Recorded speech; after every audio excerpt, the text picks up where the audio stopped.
எப்போவுமே ஒரு வாக்கு அளிக்கும் பொழுது நமக்கு வந்து நம்மளோட வாக்காளர்கள் 14 அசம்பிளி செக்மெண்ட்டில் 39.25 லட்சம்.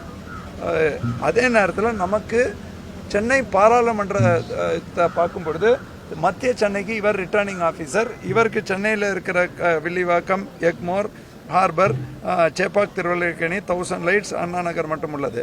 சென்னை சவுத்தும் சென்னை நார்த்து, சென்னை சவுத் அமித் தேஜா ஐஏஎஸும், சென்னை நார்த்து வந்து சென்னை சவுத் வந்து அமித் ஐஏஎஸும், சென்னை நார்த் வந்து ரவி தேஜா ஐஏஎஸ் இருக்கிற இடத்தில் திருவெட்டியூர் கூடுதலாக வரும், சோழிங்கநல்லூர் கூடுதலாக வரும். அதில் வந்து சுமார் அதை சேர்த்தால் நமக்கு 48.69 லட்சம் வாக்காளர்கள் வாக்களிக்க வேண்டும். அது 2 மாவட்டத்தோட 2 தொகுதியும் சேர்த்து. நமக்கு இதுவரைக்கும் கிடைத்த கணக்குப்படி சென்னை 3 பாராளுமன்ற தொகுதியில் 56.10 அந்த விழுக்காடு வாக்கு பதிவாகி உள்ளது. அதில் குறிப்பாக வட சென்னையில் 60.13, அதே மாதிரி தென் சென்னையில் 54.27, அதே மாதிரி நம்மளோட மத்திய சென்னையில் 53.91 வாக்கு சதவீதம் பதிவாகியுள்ளது. இதை பொறுத்தவரை ஃபஸ்ட்டு நான் வந்து இந்த 16+2 தொகுதியில் 27 லட்சத்துக்கும் மேற்பட்டோர் வாக்களித்ததுக்கு வெயிலையும் பொருட்படுத்தாமல் அனைத்து எங்களோட ஏற்பாடுகளும் எங்களோட இதை ஏற்று வந்ததுக்கு அவங்களுக்கு நான் நன்றி சொல்ல கடமைப்பட்டுள்ளேன்.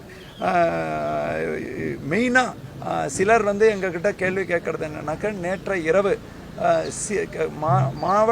மாநிலத்திலேருந்து இல்லை ப்ரொஜெக்ஷனில் கூடுதலாக வாக்கு பதிவான மாதிரி இருந்தது அப்படின்னு. எப்போவுமே இங்கே ப்ரிசைடிங் ஆஃபீஸர் ஒரு வாக்காளர் பார்த்தீங்கன்னா நமக்கு 3226 வாக்குச்சாவடிகள், அது இல்லாமல் திருவட்டியூர் மற்றும் இல்லை வாக்குச்சாவடிகளில் சாருக்கு கீழே அசிஸ்டன்ட் ரிட்டர்னிங் ஆஃபீஸர்ஸ் இங்கே இருக்காங்க.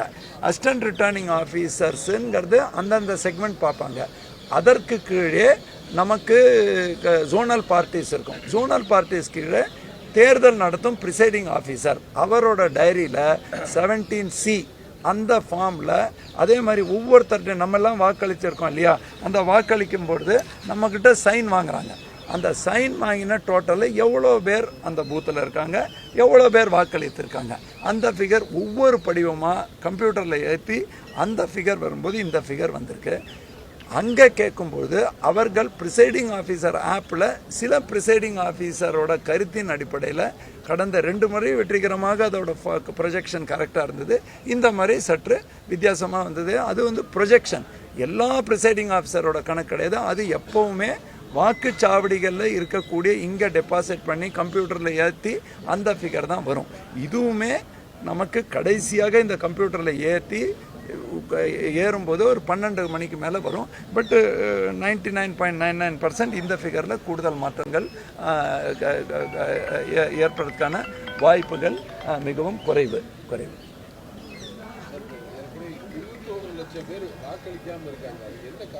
இல்லை, இது ஏற்கனவே நாங்கள் அதற்கான முழு அனாலிசிஸ் பண்ணியிருக்கோங்க. இதற்கு வந்து ரொம்பவே டீட்டெயில்டு அனாலிசிஸ் பண்ணி ஏன் சென்னையில் வாக்களிக்கிறது இல்லைன்னா சிலர் பேர் வந்து ஏதாவது ஒரு சீராரை மட்டும் வந்து குறை சொல்லிடுறாங்க. அந்த மாதிரி கிடையாது. ஜென்ரலாக என்ன ஆகுதுன்னாக்கா, ஒவ்வொரு பகுதியிலையும் குறிப்பாக ஜட்காபுரம்னு பார்த்தீங்கன்னா 71 விழுக்காடு வருது. அதே பக்கம் எலிஃபென்ட் கேட் பகுதியில் பார்த்தீங்கன்னா 40 விழுக்காடு வருது. ஸோ ஜென்ரலாக அதே மாதிரி சர்வீஸ் ஏரியா நுங்கம்பாக்கம் அந்த மாதிரி ஒவ்வொரு பகுதியிலையும் நீங்கள் பார்த்தீங்கன்னா திருவெட்டியூரில் நல்ல வாக்கு 62, ராதாகிருஷ்ணகில் 66.75 மற்றும் அப்படியே சரிஞ்சு 53ங்கிற போது யூனிஃபார்மாக வரும்போது முக்கியமான காரணம் வந்து ஒரு நகர்ப்புற சுணக்கம் அப்படின்னு சொல்லுவாங்க. நகர்ப்புறத்தில் நம்ம வாக்களித்தா என்ன வித்தியாசம் வரப்போகிறது, அதுதான் மற்றவங்க வாக்களிக்கிறாங்களே. ஸோ இதற்கு 47 வகையான நாங்கள் முயற்சி செய்தோம். நீங்கள் நினச்சி பாருங்கள், அந்த முயற்சி செய்திருக்காட்டா இந்த வாக்கும் வந்திருக்காது. நிறைய பேர் கேட்குறாங்க, இவ்வளோ முயற்சி செஞ்சீங்க வரலையான்னு. நாங்கள் அதுக்கான கரெக்டான பதில் சொல்கிறோங்க. 47 வகையான சொன்னத்தினால்தான் இந்த அளவுக்கு வந்தது. இன்னொன்று, மத்தியானத்துக்கு மேலே வெயில் இருக்கும்போது சற்று அதற்கான சுணக்கம் போன்ற பல்வேறு இது இருக்குது. அதே மாதிரி மல்டி ஸ்டோரி பில்டிங்லேயும் பலர் வந்து அதை வந்து எஃபர்ட் எடுக்கிறதுக்கு சற்று தயங்குகிறார்கள்.